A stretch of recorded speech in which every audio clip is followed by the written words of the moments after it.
कक्षा 8 की हिंदी की पाठ्यपुस्तक भारत की खोज अध्याय 3 सिंधु घाटी सभ्यता। भारत के अतीत की सबसे पहली तस्वीर उस सिंधु घाटी सभ्यता में मिलती है जिसके अवशेष सिंध में मोहनजोदड़ो और पश्चिमी पंजाब में हड़प्पा में मिले हैं। इन खुदाइयों ने प्राचीन इतिहास की समझ में क्रांति ला दी है। मोहनजोदड़ो और हड़प्पा एक दूसरे से काफी दूरी पर हैं। दोनों स्थानों पर इन खंडहरों की खोज मात्र एक संयोग थी। इस बात में संदेह नहीं कि इन दोनों के बीच भी ऐसे ही बहुत से और नगर एवं अवशेष दबे पड़े होंगे जिन्हें प्राचीन मनुष्य ने बसाया होगा। यह सभ्यता विशेष रूप से उत्तर भारत में दूर दूर तक फैली थी। संभव है कि भविष्य में भी इस सुदूर अतीत को उद्घाटित करने का काम हाथ में लिया जाए और महत्वपूर्ण नई खोजें की जाएं।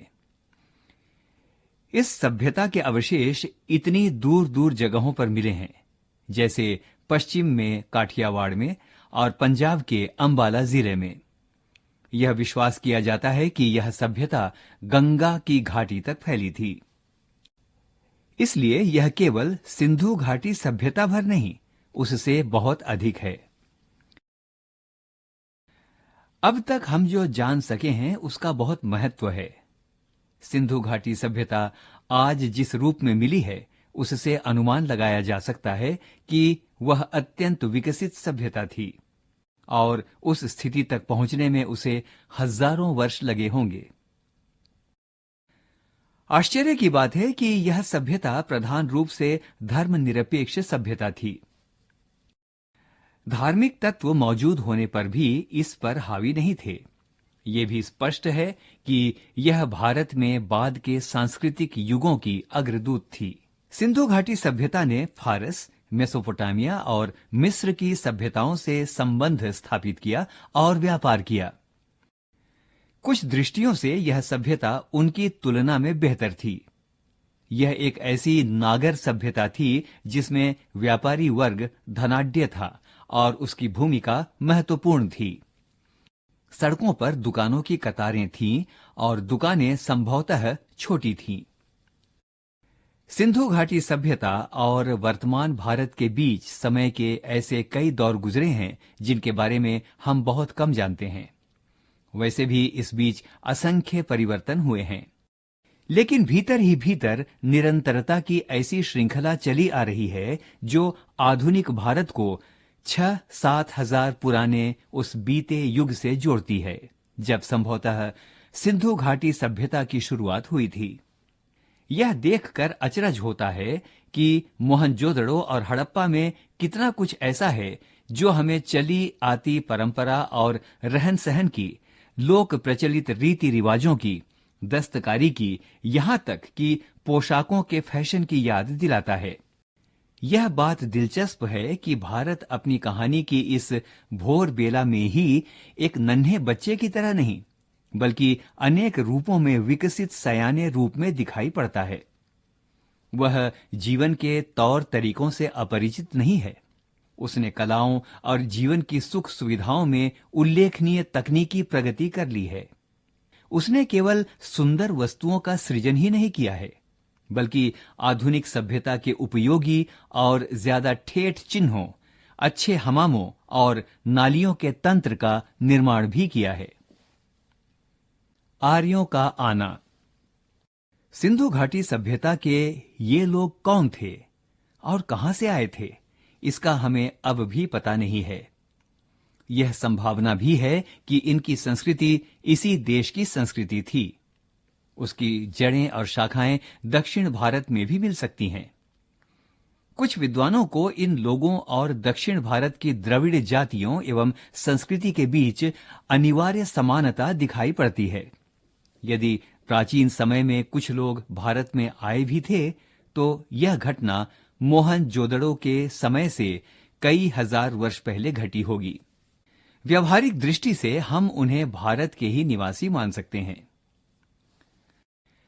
सिंधु घाटी की सभ्यता के बारे में कुछ लोगों का कहना है कि उसका अंत अकस्मात किसी ऐसी दुर्घटना से हो गया जिसकी कोई व्याख्या नहीं मिलती। सिंधु नदी अपनी भयंकर बाढ़ों के लिए प्रसिद्ध है, जो नगरों और गांवों को बहा ले जाती है। यह भी संभव है कि मौसम के परिवर्तन से धीरे धीरे जमीन सूखती गई हो और खेतों पर रेगिस्तान छा गया हो। मोहनजोदड़ो के खंडहर अपने आप में इस बात का प्रमाण है कि बालू की तह पर तह जमती गई, जिससे शहर की जमीन की सतह ऊंची उठती गई और नगरवासियों को मजबूर होकर पुरानी नींवों पर ऊंचाई पर मकान बनाने पड़े। खुदाई में निकले कुछ मकान 2 या 3 मंजिलें जान पड़ते हैं। वे इस बात का सबूत हैं कि सतह के ऊंचे उठने के कारण समय समय पर उनकी दीवारें भी ऊंची उठाई गई हैं। हम जानते हैं कि सिंध का सूबा पुराने समय में बहुत समृद्ध और उपजाऊ था, पर मध्य युग के बाद वह ज्यादातर रेगिस्तान रह गया। पृष्ठ संख्या 20। इसलिए यह मुमकिन है कि मौसमी परिवर्तनों ने उन इलाकों के निवासियों और उनके रहन सहन की पद्धति को प्रभावित किया हो। लेकिन मौसम के परिवर्तनों का प्रभाव दूर दूर तक फैली इस नागर सभ्यता के अपेक्षाकृत छोटे हिस्से पर पड़ा होगा। हमारे पास इस बात पर विश्वास करने के कारण तो हैं कि यह सभ्यता गंगा घाटी तक या संभवतः उससे भी दूर तक फैली थी, पर इस बात का फैसला करने के लिए हमारे पास पर्याप्त आंकड़े नहीं हैं। वह बालू जिसने इनमें से कुछ प्राचीन शहरों पर छाकर उन्हें ढक लिया था, उसी ने उन्हें सुरक्षित भी रखा, जबकि दूसरे शहर और प्राचीन सभ्यता के प्रमाण धीरे धीरे नष्ट होते रहे और समय के साथ खंड खंड हो गए। सिंधु घाटी सभ्यता और बाद के काल खंडों के बीच निरंतर संबंध के साथ ही इस सिलसिले के टूटने के या इसमें अंतराल के प्रमाण भी मिलते हैं।